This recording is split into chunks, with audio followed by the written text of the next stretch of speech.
It's official, guys. ODM has transformed from the Orange Democratic Movement and has now become the Silver Cyprianid Democratic Movement. I say this because this once upon a time national party has now been reduced to a Luo party by a youthful fellow called Oburu Oginga. How so? Well, as of yesterday late in the evening, Oburu and his corrupt NDC fired Edwin Sifuna as the Secretary General, and he has since been replaced by Catherine Omena. In fact, here's Sifuna's response following his ouster, and I quote, "Following yesterday's events, I have been overwhelmed by the messages of support and encouragement. I will speak to the press this morning to address some of your concerns. Asanteni sana, God bless Kenya. Mimi ndio Sifuna," and he went on to attach this image of himself.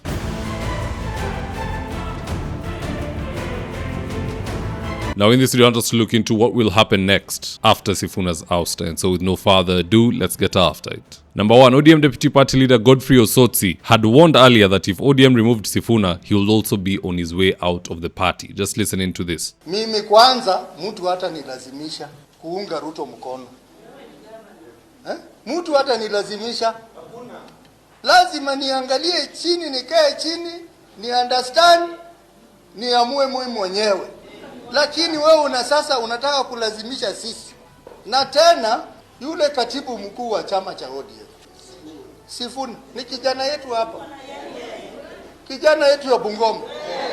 Mimi nilisema nikiwa kule Kakamega kama baba ako hai, kwamba mkifukuza Sifuna hata mimi nitaenda. Nilisema? Na bado niko na hiyo msimamo.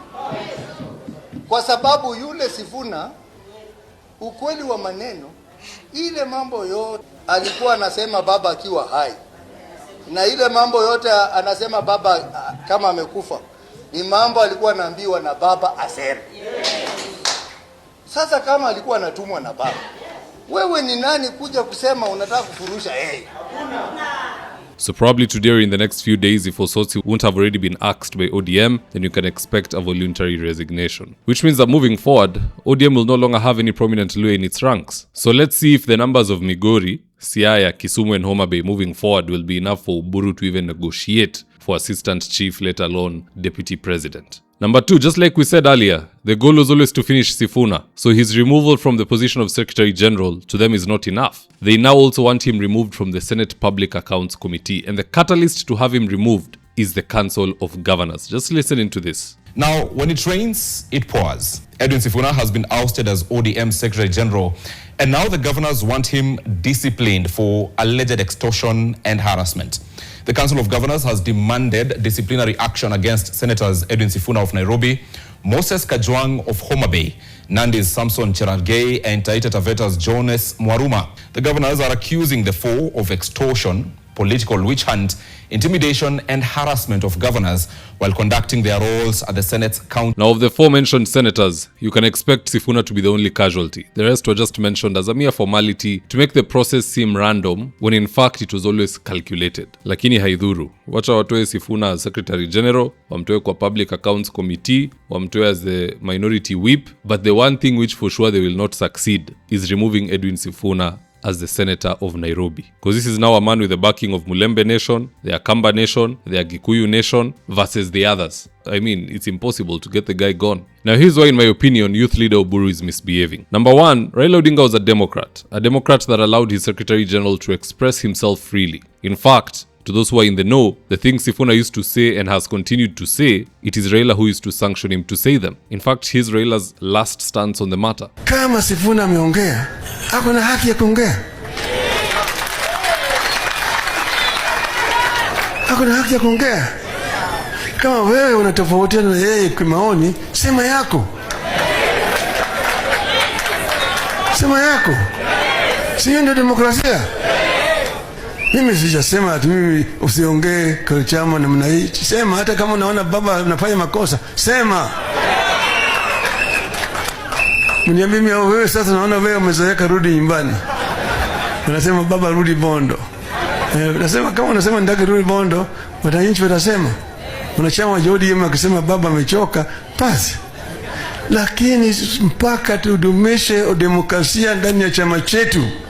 So if Raila said that, who is Oburu to fire Sifuna? This youth leader must know that when his brother went for the AU seat, he left his party to Anyang' Nyong'o, not him. So he was actually nowhere in Raila's succession plans. To me, Oburu is just a rowdy youth who forcefully inherited his small brother's party and is now busy frustrating his small brother's loyal foot soldiers. And I find it to be quite unfortunate. But the only silver lining in all this is that Sifuna will make a comeback. Once the opposition group recapture Nairobi, Sifuna is brought back in as the senator of Nairobi. He'll probably end up coming back as the majority leader of the Senate or the minority leader of the Senate. It is one of the two, depending on how the election goes. So all is not lost. There are many leaders who will have to make a stance ahead of 2027, a stance which will set them up for victory or failure. If Sifuna stayed in ODM, that would have been great failure on his part, because Nairobi is no longer an ODM zone, except in specific constituencies. But when you're talking about the large-scale Nairobi County, it's a done deal. It's a wrap. Anywho, the misbehaving youth leader aside, here's what Kenyans had to say about the matter. In fact, let's just jumpstart this segment off with Nuru Okanga. Roll the tape. Mambo ya Sifuna. Thank you, Mr. Oburu.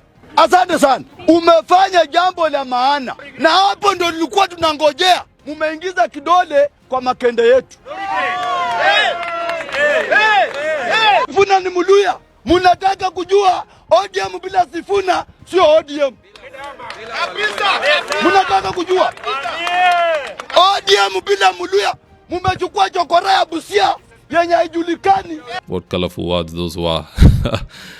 Let's see what Kenzo next also had to say on the matter, and I quote. Mkenya said, no wonder Raila never gave this fool any leadership position. He's referring here to Oburu. Laban said, very selfish mzee. Mtajua Sifuna was ODM. He went on to attach this image of people fighting for an orange as Sifuna makes off with the juice, or in other words, the people, the real numbers. The Chiwak said, from fighting for the presidency to now deputy president, how the mighty have fallen. Point Blank said, just an old buffoon who benefits from his brother's sweat. They will come for him next. Mugambi said, Oburu is proof that your brothers and relatives will be the first batch to destroy your family once you leave and things are not in order. I for one agree, but what say you guys? Do drop me your comments in the comment section below and I'll do my best to read them and to give you a response. So with that, here today's ads of the day. If you're looking to import clean cars from Japan, UK, Thailand, Australia or South Africa, look no farther from Manani Imports. We're talking 15 years in the game with thousands of positive reviews. Now here's the interesting bit. Manani Imports have experts who will carefully load your car into a sealed container, receive it at the port, counter-check quality and ultimately deliver to your doorstep.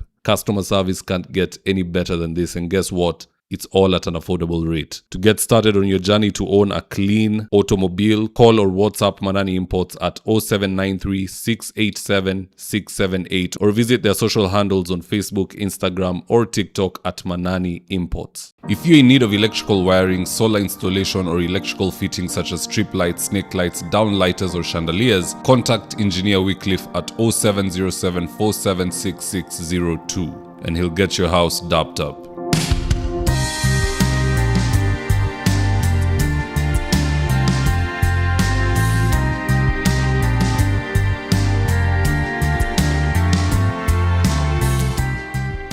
Thank you for choosing David Wafula as your primary news platform. We put countless hours in research, recording, and editing. By showing up each and every day to watch our videos, you encourage us to generate more videos for the viewers. We are on a mission to inform, educate, and build a better tomorrow. To our thousands of followers in a world full of presidents, kings, and queens, you are the real gem. Adios.